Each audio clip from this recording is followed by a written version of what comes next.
Olympic values were respected and observed, wouldn't you? Our goal is to inspire and enable people to adopt an active, healthy and fulfilling lifestyle. Team sports allow us to talk about life skills. The Olympic Games in sport sees itself as a promoter of human rights. I just introduced the speaker, Dr. Catherin Carty, who is the Chair Manager of UNESCO from Ireland. She is dealing with the physical education and sports. Thank you, Dr. Catherin Carty. Thank you, Dr. Bandoria. Pleasure to be here. Greetings, everybody. I have a short presentation which I'll try and share on screen now. So I wanted to just connect Olympism, sport and human rights and some of the work that's happening with UNESCO and how it connects to this agenda, and indeed how some of you might like to connect with some of the work that's happening internationally and the relevance of it, I suppose, to Olympism and Olympic education in the 21st century.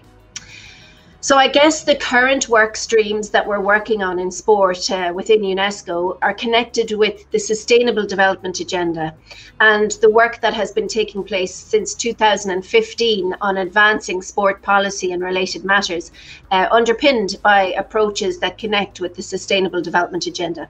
And as we know, the Olympic principles are United Nations principles, as was indicated by Secretary General Ban Ki-moon in 2009. So I guess there's quite a lot of connection between the agendas that we're working on and Olympism.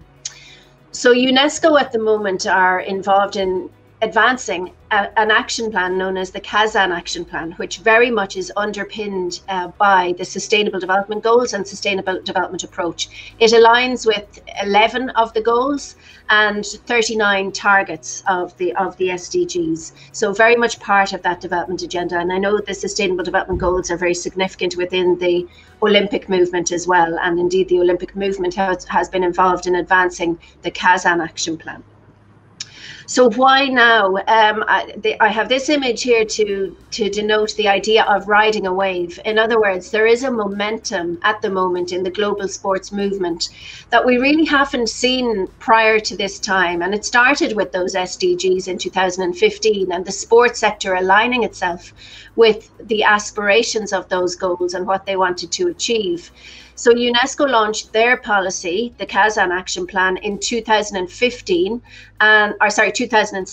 in Kazan in Russia, following the World Conference of Ministers and Senior Officials in Sport. And from that day to now, and indeed onward towards 2030, we were working around implementing the follow-up actions of the Kazan Action Plan. It's very much being advanced in a spirit of partnership, and that's why I'm saying this, riding the wave, and why now. The partnerships that have come together to advance sport policy agendas internationally are huge. There's been a lot of collaborative efforts from IOC, National Olympic Committees, UN agencies, sports bodies on the ground, academia, research sector, lots of different agencies, both in a top-down and bottom-up approach to advance practice.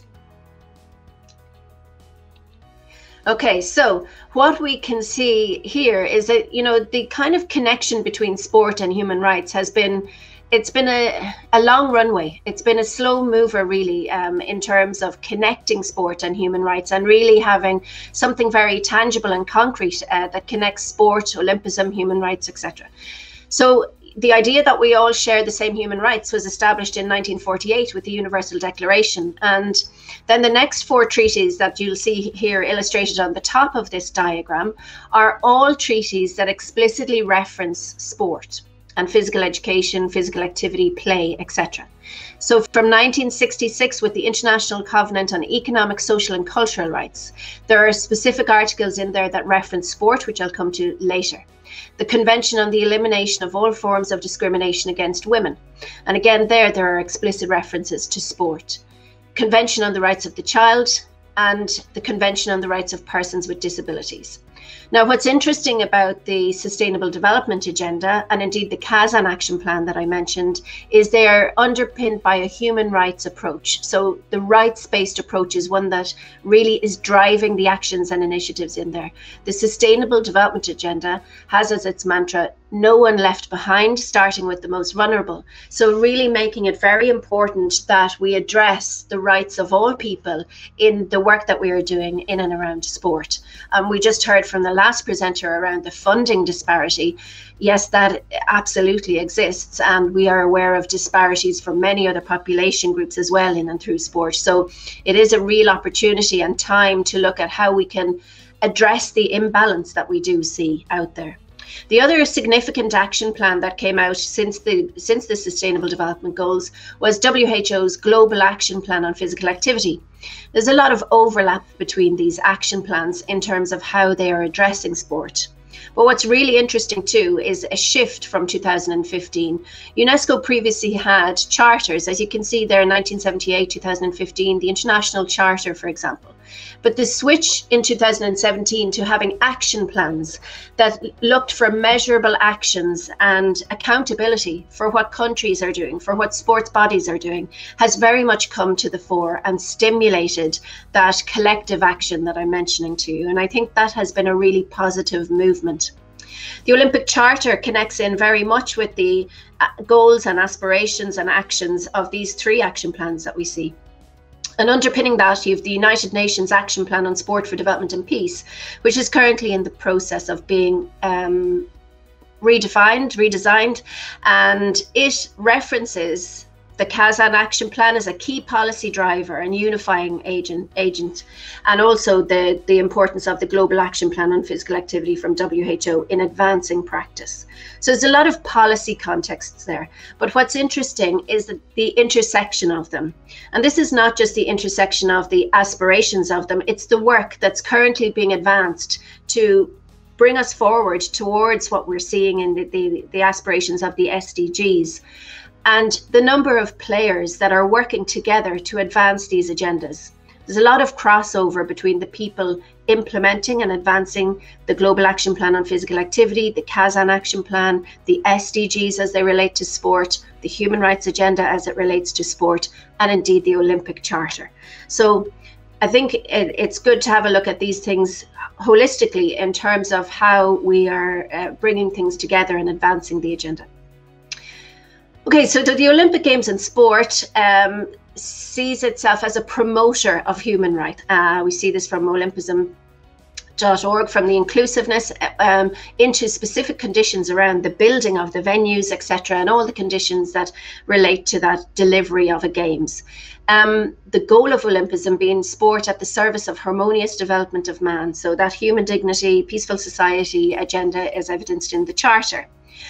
And we heard the UN Human Rights Chief speak of, in 2012, speak of the Olympic and Paralympic Games having enormous potential to promote awareness and understanding of human rights. So not just human rights within the Games themselves, but to use the Olympic movement, the Paralympic movement, to increase understanding of human rights more broadly into society.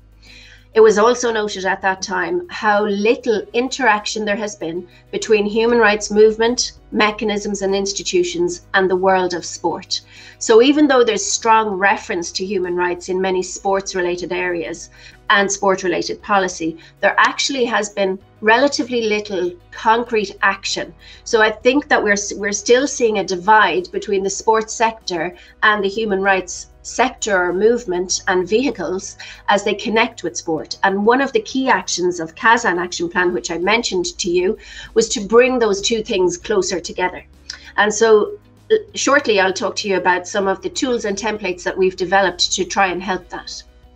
So again, here we see this emphasis on human rights in the fundamental principles of Olympism, the practice of sport being a human right, and looking at practicing sport without discrimination and a spirit of friendship, solidarity, fair play, enjoyment of rights, and again without discrimination across the areas of discrimination that are referenced there.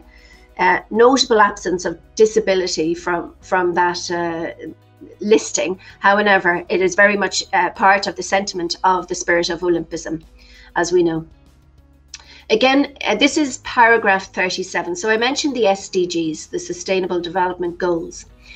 None of the goals explicitly reference sport, nor do any of the 169 targets connected with the 17 goals. But sport is listed in paragraph 37 of the Transforming Our World document, and these paragraphs carry as much weight as any of the individual goals and targets.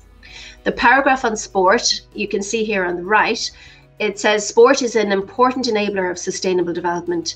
We recognise the growing contribution of sport to the realisation of development and peace in its promotion of tolerance and respect, and the contribution it makes to the empowerment of women and young people, individuals and communities, as well as to health, education and social inclusion objectives.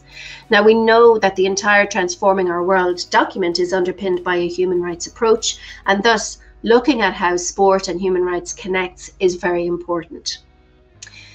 I mentioned earlier the World Conference of Sports Ministers. It took place, the 6th conference took place in Kazan in the Russian Federation in 2017. And the purpose was to facilitate that international collaboration, look at unifying the global sports sector in advancing practice, building mechanisms based on the SDG mantra of no one left behind. So really focusing on starting with those most marginalized populations and looking at how policy and investment decisions can be evidence-based, rights-based, and led from areas of most need. So I think this is probably one of the most significant action plans that has been laid down to advance sport on an international platform with relevance to national initiatives, and also not just at a state level, but across the whole range of people who are involved in delivering on sport, from federations, national Olympic committees, grassroots organizations, NGOs, etc. Kazan Action Plan has 3 main policy action areas that are listed across the top here: developing a comprehensive vision of inclusive access, maximizing the contribution of sport to sustainable development and peace, and protecting integrity. We in the UNESCO Chair have been charged with leading on this inclusive policy actions of the Kazan Action Plan. So under those 3 main policy action areas, there are 21 other policies.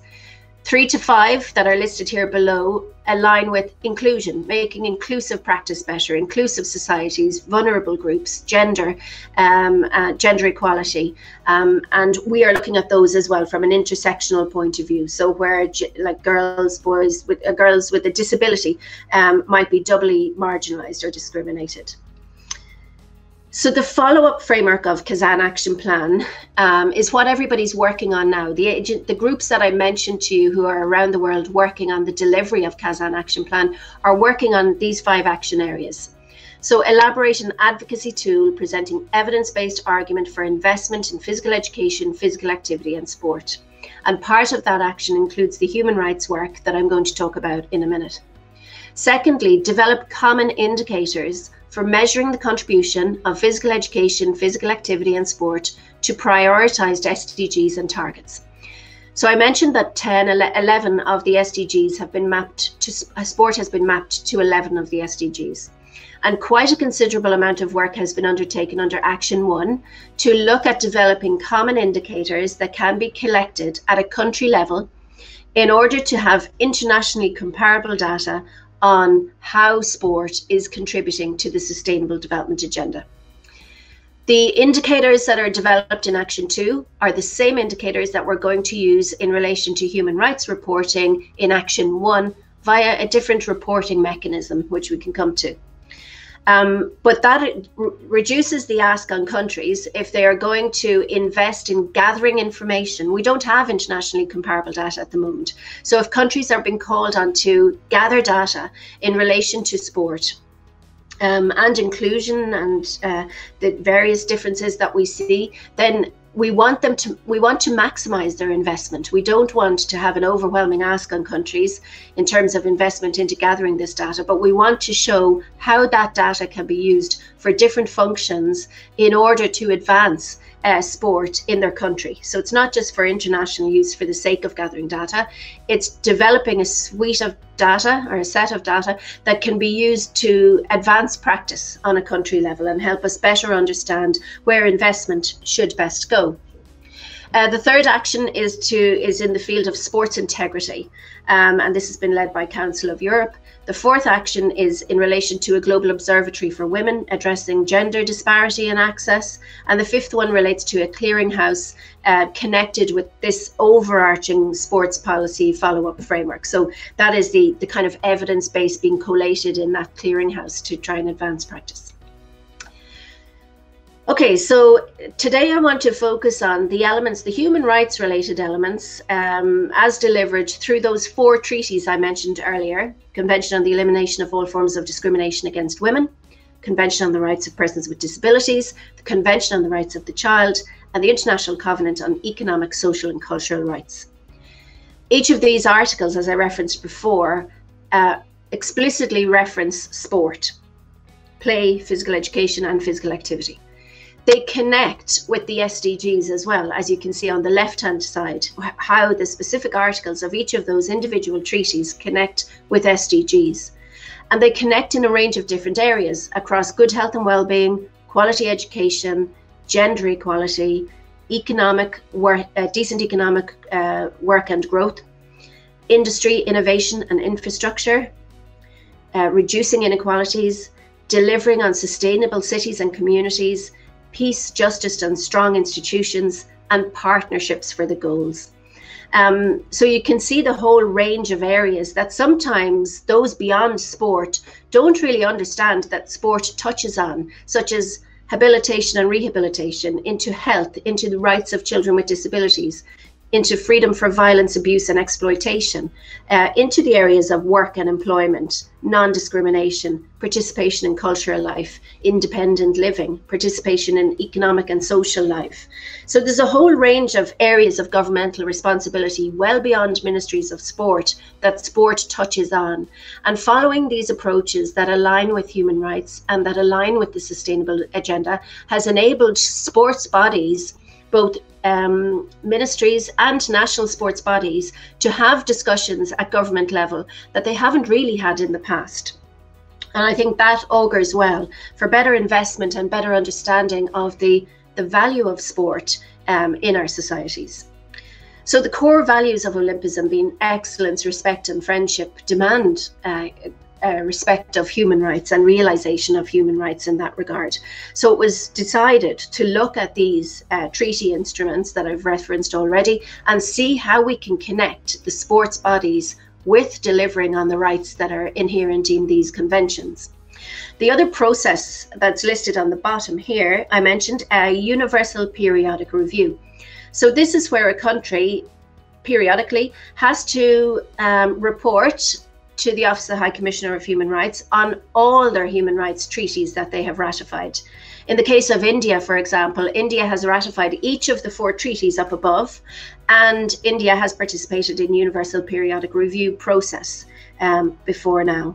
So in that is a very public, I think, and very high level review of a country's performance in relation to its human rights obligations. So because sport is referenced in each of those 4 treaties, sport should be covered in the universal periodic review that has come from any country. We have spoken to the committees of those 4 treaty bodies, and we've asked them, when they are asking countries what to report on, to ensure that they ask them to report on sport, given the amount of work that is happening at the moment to facilitate better reporting on sport. There are the individual treaties that are the individual articles of the treaties that explicitly reference sport. But in addition to the main articles that reference sport, so you can see in the case of economic, social and cultural rights, it's Article 2 and 15. In the case of CEDAW, it's Article 10 and 13. But there are other articles that sport can deliver through as well, that connect with sport. So there might be a specific article on sport and others that relate to that sport can help deliver on, like such as in education, for example, and having physical education and quality physical education. Different countries and different organizations are at different places with regards to how they are addressing human rights. The fundamental thing that everyone needs to do is recognize the rights of all. Then we need to make our practice inclusive so we can be sure that we can include all people in sport, physical education and physical activity. A lot of the time at the moment, this is not embedded in, say, pre-service undergraduate vocational courses to prepare people to work in physical education, physical activity and sport. And what we want to get to is a place where we mainstream diversity in sport across the board, including in the preparation of professionals to work in the sports sector through university programs and research areas indeed. So yeah, I mentioned before, countries who ratify any of the conventions have to report, usually every 4 years, to the particular committee of the treaty body looking of the relevant treaty. And that includes India. Now, as we can see from this resolution, Declaration on the Rights and Responsibility of Individuals, Organs of Society to Promote and Protect Universally Recognized Human Rights, the main duty is on the state. So the main duty to ensure that rights are realized lies with the state. But that does not mean the state has to do everything. The state has to look at how within their country, structures and operations, organizations are ensuring that people's rights are being realized. It also recognizes the right and the responsibility of individuals, groups and associations to promote respect for and foster knowledge of human rights. So that's where the Olympic Committee, for example, has a right and responsibility around this agenda as well, and should be part of the state report when the state is being asked to report on sport. So I'm going to just quickly run through some of the articles of the different treaties. And it's also worth noting that there are 9 core treaties in the UN, and 4 of them, the 4 I'm going to mention now, explicitly reference sport. So sport is actually quite highly recognized with regard to its contribution to human rights and the opportunity it presents to learn about human rights through sport. So in relation to disabilities, Article 30.5 of CRPD looks to enable persons with disabilities participate on an equal basis with others, encourage the participation of people with disabilities in mainstream sport, look at the opportunities that people with disabilities have to organise, develop and participate in disability-specific sport, and encourage the provision of appropriate instruction, training and resources. So that's to everybody who's going to be working in the sport arena, that they would know how to include people with disabilities, to ensure access to venues, to ensure that children with disabilities have access to play, recreation, etc., and to ensure access to services. So that's the main part of the Convention on the Rights of Persons with Disabilities. There is a huge population of people with disabilities, which I think sometimes people don't always appreciate. Approximately 1.5 billion people in the world have disabilities. And from what we know, with, I have to say, relatively low quality data, but figures indicate that children with disabilities are 4.5 times less active than their peers without disabilities, which is quite shocking. And 93% of women with disabilities are inactive at levels that promote health. In general, we could say people with disabilities are 3 times less active than people without. So the opportunities don't appear to be there. From a human rights point of view, we've changed our perspective to dealing with disability from a charity position through a medical model to a social model. And we're now at this kind of place where we're positioning a biopsychosocial approach and a human rights approach to how we deal with the area of disability, which is much more emphasis on equality, in that approach, and transformative equality from a law point of view. So providing those access.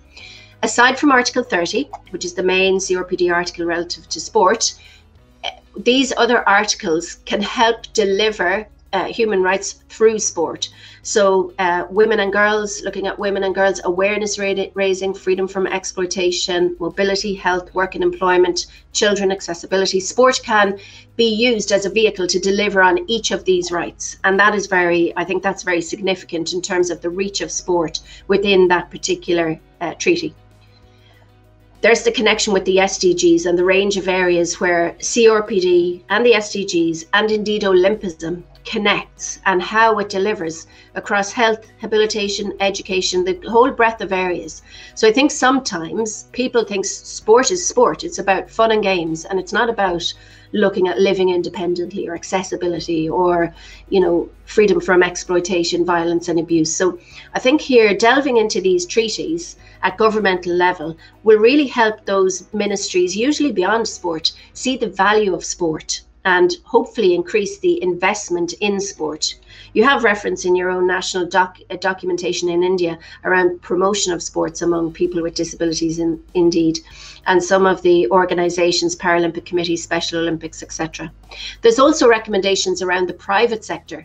So I'm sure through the National Olympic Committee, some venues that you might use relate to the private sector, and they also have to look at what they can do to eliminate discrimination, to open up facilities and services, to provide information, to have care of the same quality to those people, and to promote the employment of people with disabilities. We know when people with disabilities are employed in sport, it has a very important and impactful effect, not just on those employees with disabilities, but actually on the whole organisation, and it's a very positive effect. So, CEDAW, which is the Convention on the Elimination of All Forms of Discrimination Against Women, states in Article 10 that men and women must be treated equally in education through access to the same curricula, examinations, etc., encouraging co-education, and the same opportunity to participate actively in sports and physical education. So this is outlined in Article 10 of CEDAW, while Article 13 says states must guarantee the equal right of men and women to participate in recreational activities, sports, and all aspects of cultural life. So states must guarantee it, but it's up to everybody who is involved in the promotion and delivery of sport to take responsibility for delivering on these rights and to report on it. Again, these other CEDAW articles have relevance to sport. Article 8, participation at an international level. Article 11, on employment. Do women have the same access to employment in and through sport? Article 12, access to health as it relates to physical activity participation and indeed sport participation. And rural women. Do rural women have the same access to sport opportunities as others? CEDAW also connects with the SDGs through health, work and employment, rural women, education, participation in economic and social life, participation at an international level. So again, there's good international reference.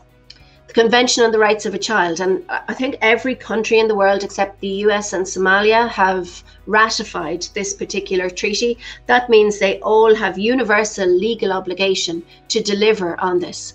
And this article says that children have the right to rest and leisure, to engage in play and recreational activities appropriate to their age, and to take part in cultural life and the arts. Other CRC articles of relevance is that in and through sport, are we sure that children can have freedom from violence, injury, abuse, neglect and exploitation? Are we sure that children with disabilities have access? Are we sure that children can access physical activity opportunities that relate to delivery of health at the highest attainable standard? And are we sure that children have a right to quality education, and in this case physical education and school sport opportunities that will enable them attain their rights under Article 28 and 29? There's the connection again with the SDGs, and these, as I re-emphasize, all connect with the idea of Olympism and the values that are fundamental values of Olympism. So, you can see how the breadth of sport is really of relevance as you go through the areas that these covenants and conventions address. So here, the International Covenant on Economic, Social and Cultural Rights. So sport can help deliver here through work, through Article 12 on health, through Article 13 and 14 on education, and indeed through cultural life, which includes sports and games, as you can see in Article 15. Again, there's a connection with the SDGs, various different SDGs here: good health and well-being, quality education, decent work and growth, and peace and justice. Okay, so they're the treaties. So as I mentioned, there are 4 treaties, and then collectively all 4 treaty areas are also reviewed under the Universal Periodic Review process.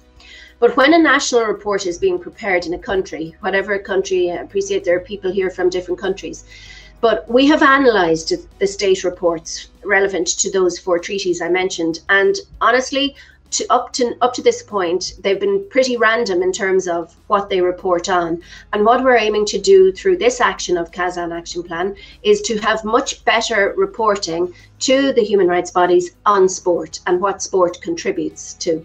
And we believe that this will be a positive, that this will deliver positive outcomes from sport, because it will really show where the gaps are and where we're doing well or where we need to do some more work. Sometimes in the preparation of the national report, a very small group of people might be involved, but it is recommended that a range of ministries need to be consulted. In the case of sport, education, labour, urban development, health, communication, children and local government would be relevant. And perspectives from sport bodies need to be sought if the state report is to tell the full story. But that aside, sport bodies, say National Olympic Committee, NGOs, civil society bodies, can submit their own report. It's known as an alternative or parallel report to the committee, outlining their views on whether sport is doing enough, if it's doing well. It's important to tell good stories, but it's also important to highlight areas maybe that are areas of concern at a country level, such as if there's not gender equality in provision for sport, or if there's not equality for those with disabilities, or there's not investment to enable the national sports organisations to provide effectively for those with disabilities. It would be an appropriate place to highlight that, and then the state is asked, well, what are they going to do to rectify the situation? So maybe it's a case that more investment is needed on gender equity, or on even safeguarding. Might be a case that investment is needed in safeguarding. It might be a place to say it. So this is the situation in relation to India and reporting. So India ratified these treaties in 1979, the first one, 1992, 93 and 2007. So you can see the reporting. So November 2025 is when the next Convention on the Rights of Persons with Disabilities is due. Economic, social and cultural rights is an overdue report there. There's a report due this year to the Convention on the Rights of the Child. That date, I imagine, because of COVID-19, has probably been pushed out from July to possibly a little bit later. So there may still be opportunities to report on in that report. Okay, I'm not going to go through this, but you can see this is a sample of what India included in their last report to the Convention on the Elimination of Discrimination Against Women. The only thing I wanted to point out with all this text is the emphasis on competitive sport. And obviously the CEDAW articles go much further beyond just competitive sport into access to sport, access to physical education, you know, from grassroots activities into governance and leadership of sports related organizations, etc. So this is not atypical, where a lot of the country reports talk about how many medals they won or how many people went to a particular games at elite level. But we all know that the elite participation is a small percentage of national participation figures. So the tools that we're developing are trying to get better quality information. So India is due to undergo its second voluntary national review, that's of the SDGs, this year. And there's an opportunity again to reference what India is doing to deliver on sport as it relates to the SDGs. India is currently a member of the UN Human Rights Council, and you've got Ms. Preeti Saran there, who is on the committee of the Economic, Social and Cultural Rights Committee. So India has got strong representation at the UN at these human rights areas. So that I mentioned Universal Periodic Review, next to take place in May 2022, and the deadline for submission of the state report is July 2021. So between this year and next year, you could have a look across all those human rights areas and see from a sport point of view, what should you put in your report that goes forward for UPR to show the good things that are happening in sport as it aligns with human rights, but also areas where there's scope for improvement and maybe need for more investment on a national level in sport. So we have developed a suite of resources. They're available on this website. The link will come up in a minute, but basically a whole range from Action 1 of Kazan Action Plan. We've developed a whole suite of tools and templates for reporting to those areas you see across the bottom. So to CRPD, CEDAW, Economic, Social and Cultural Rights, CRC, UPR process and SDGs. These are very we created them very simply to make people, or to enable people to understand why they should get involved in this process, what's the benefit to them, what's the use of it, and what type of information is useful for this reporting. We've done this in partnership with other people. So at the moment, the countries that have formally joined our action include Ireland, Monaco, San Marino and Brazil, actually Tunisia as well.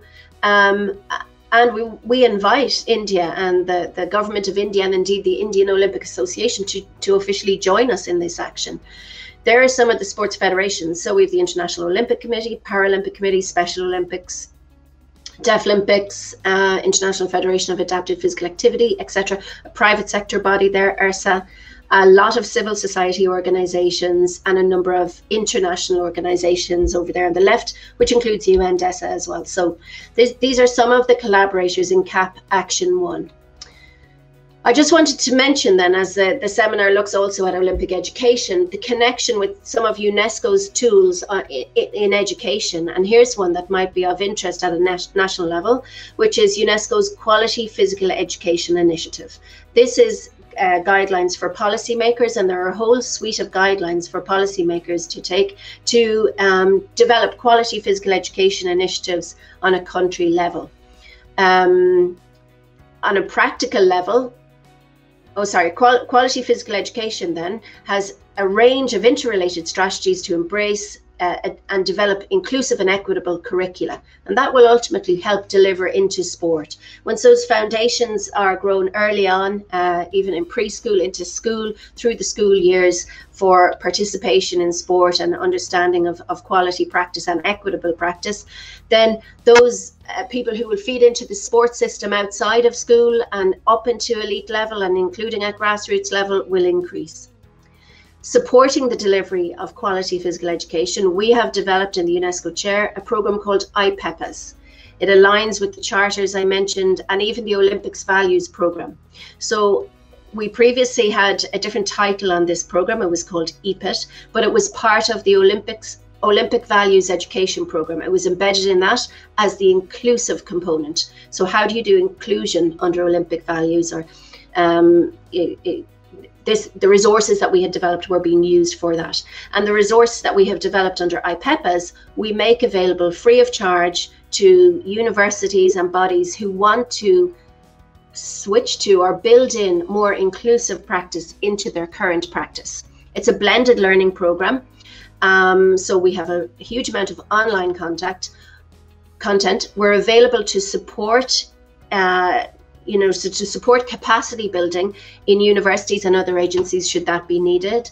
And maybe there's expertise in your country or region that can already provide that support, but we have the resources developed. They're free of charge, and we welcome anyone to use them. Here are the links to some of our resources. So the sport and human rights tools are at the top link there. And I'm sure the presentations will be shared by the organisers, so you can have the links. We also have one called UFIT. This is for kind of the fitness sector, community level facilities who maybe are not particularly inclusive at the moment and want to become inclusive. We have a whole program around that. And we also, the link there points to the home exercise elements that we have. So we have developed a range of home exercise activities specifically for people with disabilities in time of COVID-19, but actually they're for everybody. They're kind of universally accessible, but we do have some specific guidelines for individuals with impairment and disability that they might keep active during this time. So that brings me to the end of this formal part of my presentation, and I hope you do have some questions for me. So I'd like to thank the organisers for the opportunity to participate. And thank you to the President of the Indian Olympic Association, Dr. Batra. Thank you to Mr. Kushwaha, Chairman of the Olympic Education Committee, to Dr. Malik, the Organising Secretary, and thank you to Mr. Neeraj Mehra for all his support in terms of technical support and coordination. Thank you. Thank you, Dr. Catherin. It's a really insight for the goals of the UNESCO and UNO, especially for the para athletes and the opportunity to be given to these disabilities community and people around the world. Just want to raise some points here because they are the insight. Now in India also, we have some sports federations which are having their own para body within their constitution. But my point is that although we are treated as a sports is an integral part of total education process, but still, when we are talk about these sports, you have also talk about that in UNESCO or UNO, still sports is still behind with the others goals in sustainability. That's the situation we are facing in India also, and we really doing hard, like other Indian Olympic Association officials, especially Batra ji and Kushwaha. They are doing wonderful job, and we are really thankful to them that such kind of session they are organizing online and giving us an opportunity to gather more knowledge about it. Thank you, Catherin. Sir, thank you, Mr. Bhandoria. Mr. Bhandoria, did you have any questions for Ms. Carty? Because there are the other participants, if they will allow you to ask any question, otherwise I'll just simply ask. Yes. I believe Juan Pablo may have had a question. I'll just check to see if Juan Pablo is still online. I know he was there earlier on in the stream. Yeah, if he can hear us, then he might be willing to chip in with his own thoughts and perhaps questions that he may have for Ms. Carty. If we don't hear from him, then Mr. Bhandoria, you can carry on. In case Juan Pablo does join, we can add him. Hey, JP. Yeah. Well, thank you very much for giving me the floor. Of course, I would like to begin by congratulating the organizers for this international webinar on Olympism and Olympic education. We are reaching the end of your productive 2 days, and I believe it's very important to have this discussion, particularly in these complicated times now that we are all going through. Here, I am here in New Delhi, because I am based in the UNESCO office in New Delhi as head of social and human sciences. And I've been following up the situation very closely of what's going on in India. Of course, our portfolio on sports here is basically connected to supporting civil society initiatives and with academia working on how best to continue promoting, as Catherin was saying, the bridge between the right to sport, human rights, and the development agenda. Of course, sports for development is a key priority here at the national level. And I mean, in terms of questions to Catherin, of course, I would not have any specific questions. He has very clearly explained the linkages between the international commitments that India has engaged in and the sports agenda. And certainly, I believe that the ongoing complex and difficult times that the pandemic of COVID-19 has brought is and can be transformed as an opportunity to use sport as a leverage to unfold all of these commitments related to development, to gender equality, to human rights, and particularly to taking care of the needs of the most vulnerable, in this case, persons with disabilities. So I have been delighted to hear her very meaningful presentation, and of course the UNESCO Chair on Inclusive and Physical Education in Ireland is part of the UNESCO family, and we work closely together to support our member states and governments and civil society to achieve all of these development objectives. So those would be my thoughts for now, and thank you very much for the opportunity to address the participants of this international webinar. Fantastic, JP. Appreciate you coming on. Appreciate you sharing your thoughts so candidly with everyone who's present here. Dr. Bhandoria, I believe you had a few remarks as well. Go for it. Yeah, just because I've seen one question from Abhi Beniwal. He is asking that, is there any specific guideline for the para athletes to get the coaching in this pandemic time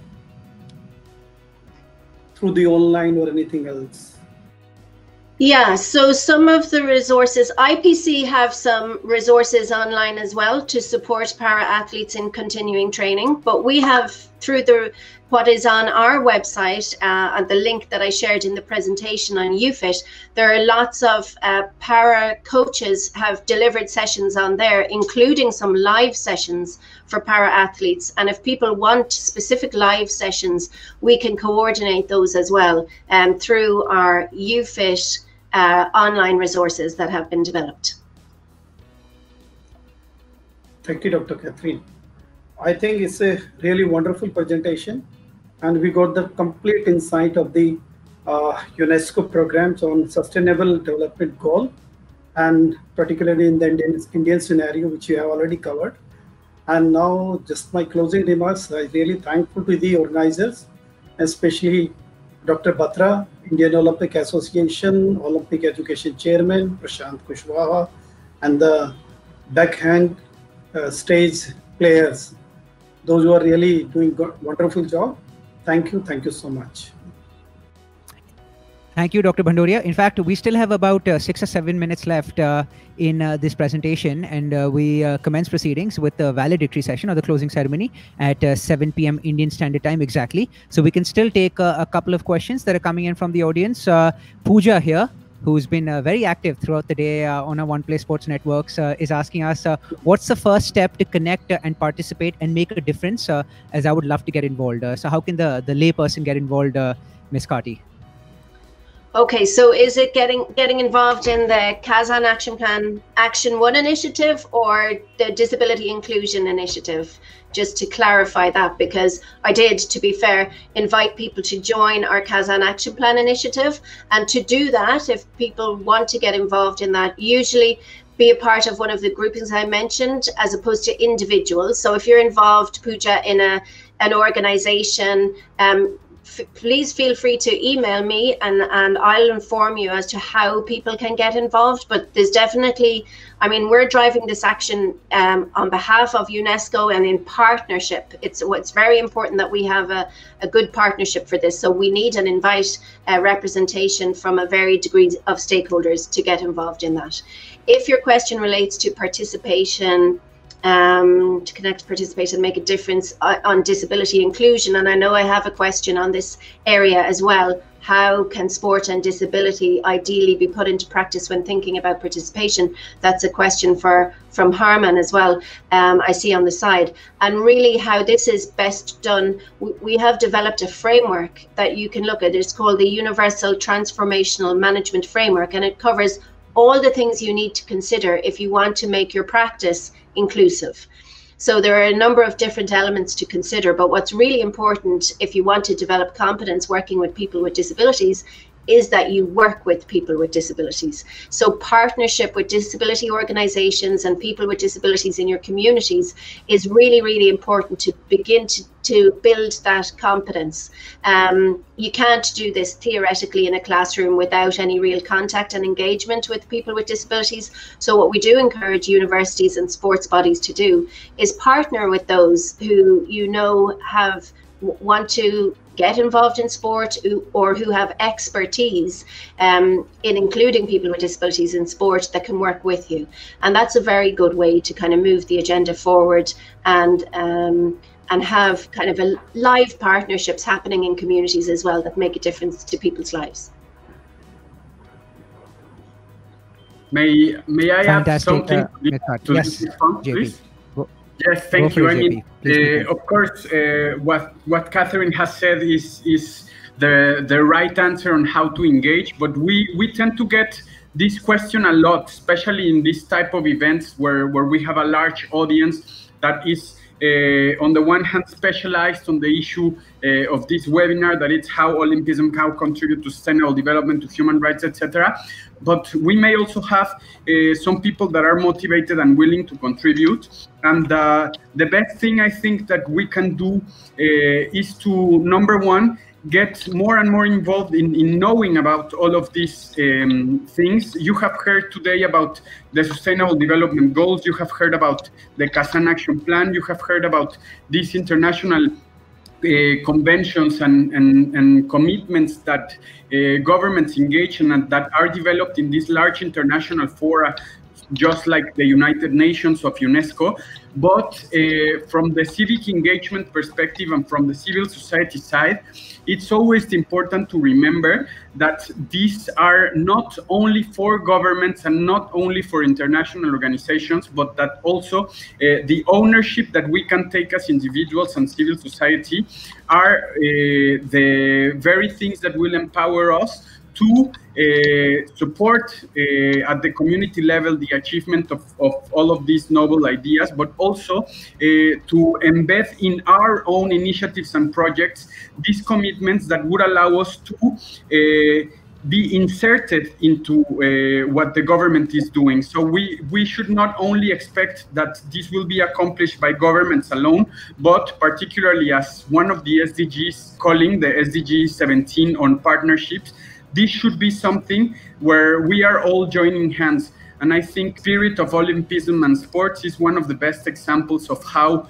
working together and bringing together people from different sets of life can achieve a lot. And finally, just a little note on the Kazan Action Plan that you have heard a lot today. I encourage you to go and have a look on it. And the Kazan Action Plan is not only a global framework that UNESCO is sort of responsible from, that was launched and adopted by ministers and authorities in charge of sports global, but we believe that the Kazan Action Plan is a living document that is actually a tool for governments and practitioners to bring all of these areas into reality, into the ground. And of course, from Olympism to grassroots sports, and from competition to physical education, as Catherin was saying, all across the spectrum, we believe that the Kazan Action Plan can be a powerful tool to unleash the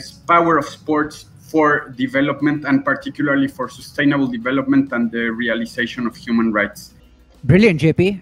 Very, very articulately put forward. And we can actually conclude with one final question. We have 1 minute left, so would request a quick answer for this one. And this was Daphne who was asking us this question. I'll just quickly find it and then put it up on the screen. So Daphne is asking us, what are the online platforms available for college or university students to be engaged in sports?